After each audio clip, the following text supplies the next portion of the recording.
그래도 민주당 안에서 뭔가 혁신하면 되지 않을까라는 생각으로 늘어왔는데 작년 검수완박 때 저는 완전히 접었어요. 고쳐 쓸 수 있다라는 가능성을. 그런데 지금 느끼는 그분들의 어떤 박탈감, 또 자괴감, 여러 이제 복잡한 심경을 제가 읽을 수가 있었어요. 네. 그래서 왜 그렇게 됐나라고 저 혼자 곰곰이 생각을 해보면 궁극적으로 안철수 의원은 국민의힘으로 합류해버리고 나머지는 또 민주당으로 합류하고 이런 걸 반복하는 이유가 그런 가치와 비전이 흔들렸기 때문에. 지금 이제 최진석 교수님이 대표 발기시잖아요. 그분의 삶의 궤적에서 얼마나 좋은 분들이 많겠어요. 그래서 과학기술인의 뒤에 자문그룹이 100명 있어요. 그러니까 블록체인이라고 하는 기술이 정말 중요한 기술이거든요. 비욘드 세미컨덕터일 정도로 너무너무 이 부정적 인식이 팽배해 있고 그걸 가중시킨 사람이 바로 김남국 의원이잖아요. 근데 도의적으로 책임도 안 져.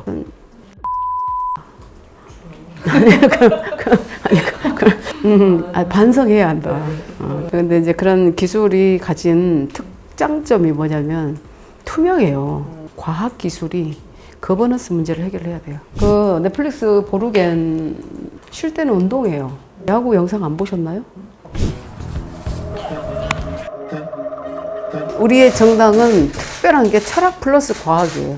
철학의 최진석 교수님, 과학의 양양자와 함께 만든.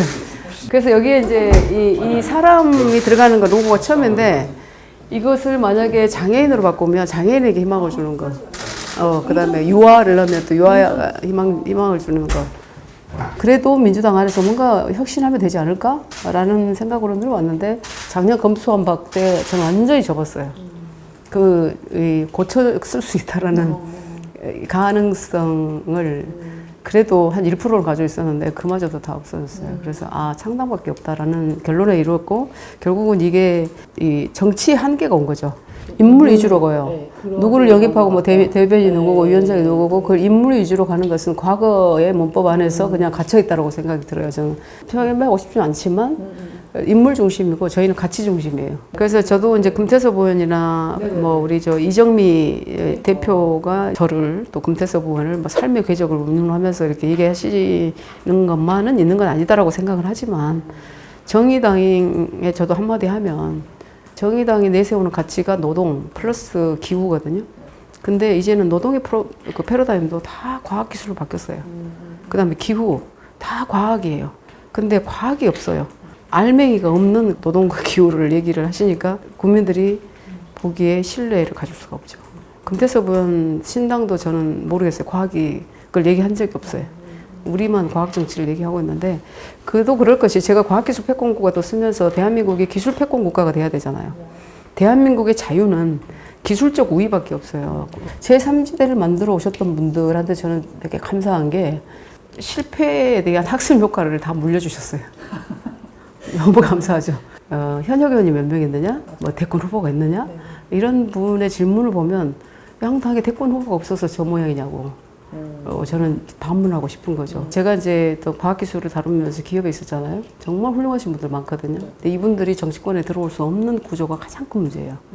그분들이 정말 잘 살아오신 삶의 궤적을 가지고 미래 세대들 위해서 뭔가 정치 활동을 하고 싶어도 지금의 정치 환경에서는 예기치 않은 어떤 모사와 중상모략에 시달리고 본인만 상처가 나면 모르는데 주변까지 다 상처를 내버리는 그런 게 반복되어 오다 보니까 이분들이 나올 수가 없는 거예요.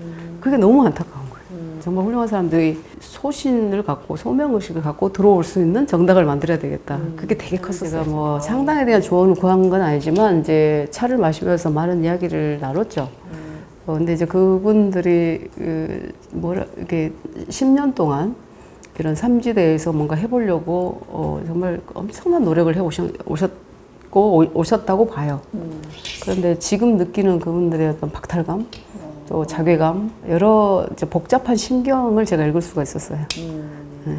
그래서 왜 그렇게 됐나라고 저 혼자 곰곰이 생각을 해보면 이분들이 역량이 없어서 또 그런 게 아니라 그러니까 조급함, 그러니까 이제 언론에서 계속 던지는 질문, 현역 의원이 있느냐. 그래서 현역 의원을 찾아서 그냥 결합을 해버렸잖아요. 2016년도에도 그런 것들을 반복해 오셨어요. 그러니까 새정치라는 것으로 그 가치와 철학을 가지고 그 비전을 가지고 쭉 저는 그냥 롱텀으로 또박또박 가시기를 바랬어요. 정말로 저도 지지를 했기 때문에. 그런데 어느 날 민주당에서 분열돼서 나오신 기득권 분들과 완전히 결합을 하시면서 갑자기 새정치도 오염돼 버리고 그다음에 호남 정치도 오염돼 버리고 궁극적으로 안철수 의원은 국민의힘으로 합류해 버리고 나머지는 또 민주당으로 합류하고 이런 걸 반복하는 이유가 그런 가치와 비전이 흔들렸기 때문에 세워놨던 그런 스키마가 흔들렸기 때문에 예, 거기서 온 어떤 실패라고 하는 그런 회의적 인식을 갖게 되게 가질 수밖에 없는 상황이 아니었나 이런 생각이 들어요. 지금 이제 최진석 교수님이 대표 발기시잖아요. 그분의 삶의 궤적에서 얼마나 좋은 분들이 많겠어요. 가능성 있는 분들이. 그 다음에 히든 히어로스를 같이 쓴 이명규 회장님 아시잖아요. 38년의 제 멘토. 그래서 과학기술인의 뒤에 자문그룹이 100명 있어요. 텔레바 100명. 그 100명 중에 이런 일을 정말 제대로 해내고자 하는 분들이 많아요. 지금은 공개할 수 없지만 네, 그분들이 이제 나서기 시작하실 거예요. 그 넷플릭스 보르겐 덴마크의 총리가 그 신당 창당하는 어떤 분들이 이렇게 추천을 해주셔요. 보르겐을 꼭 봐라. 그럼 거기에 3부에 신당 창당이 나오는데 온갖 그 모사와 계력으로 방해하는 세력들을 어떻게 제압해 나가는지 이런 거란지 되게 많이 조언을 해주셔요. 그다음에 그 커맨더 그 여자 대통령이 되는 미국의 그런 영화 있잖아요. 그런 것도 막 추천해서 주시고 그럼 이제 그것들 밤에 좀 보고 쉴 때는 운동해요. 저는 태권도도 다니고 테니스 좋아하고 야구 영상 안 보셨나요?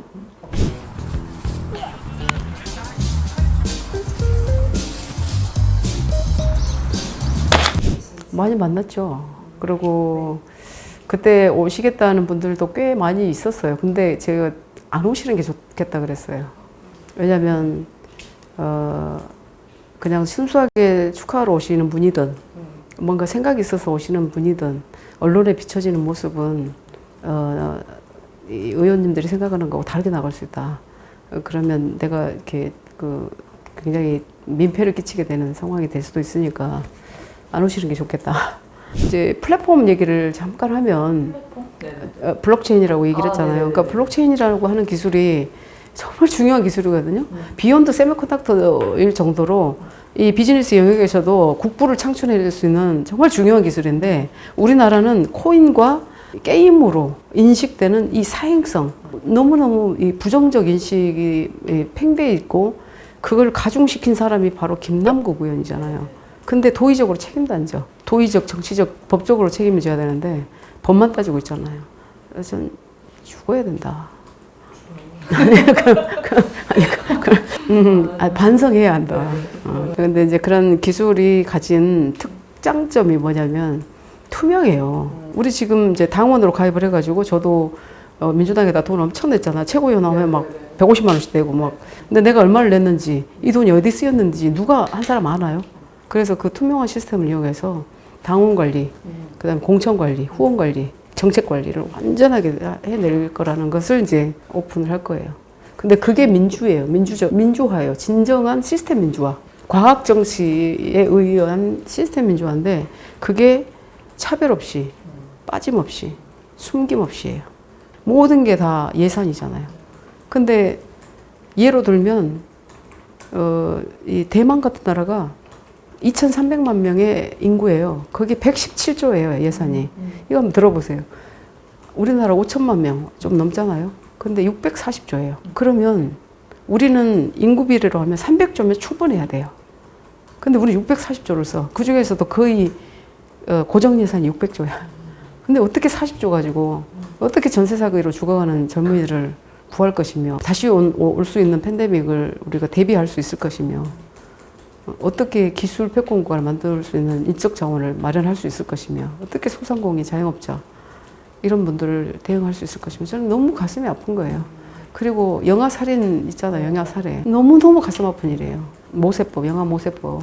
그것도 지금 제대로 좀 만들자고 하고 있는데 이제 그런 것들을 해결하려면 결국은 기술이 과학 기술이 거버넌스 문제를 해결해야 돼요. 불합리, 그다음에 부조리, 비효율, 저생산성, 비리 이런 걸 싹 걷어낼 수 있어야 돼요. 그 예로